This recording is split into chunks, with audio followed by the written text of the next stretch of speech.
Today's project is featuring a cloth made in a berry stitch. We used a berry stitch in Sunday's project.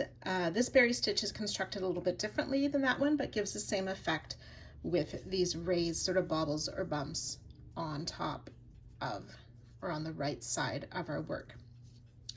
So today's video is going to be a little bit different in that I'm not going to be doing the video for you.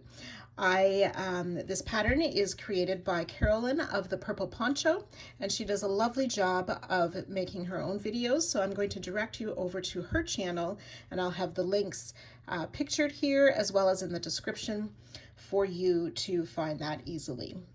So it's Carolyn of the Purple Poncho. So I've taken her pattern and I made 4 of these really small claws to be gifted as sort of facial scrubbies for Christmas. So what I did was I chained 10 and then I worked 9 rows plus the border, as she says on her pattern. So I made four of those in various colors. I'm going to tie them together with the ribbon and include possibly a Christmas candle.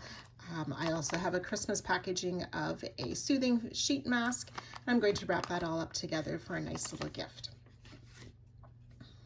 My larger cloth, I chained 30 and then did 29 rows plus the border that was suggested. All of mine were using a number 4 or worsted weight cotton yarn that is readily available here in Canada. You can use whatever size yarn and hook that you wish. I used a 4.5 millimeter. I crochet a bit loosely, and that gave me the desired effect in my crochet for these projects. So with my large cloth, I would like to gift that with some soap. I have a local company here called Forget Me Not Soap that has handmade soaps that they sell.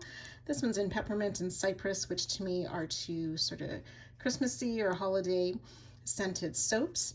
Now Carolyn has a pattern or more of a recipe for making your own handmade soap. So I'm going to direct you to that link as well so you can see that. And I hope you enjoy her patterns. Please take a look at her site. She has a lot of beautiful patterns to look at. Some are easy and quick that you could find. She's got lots of holiday patterns and many more. So here are those links, and enjoy.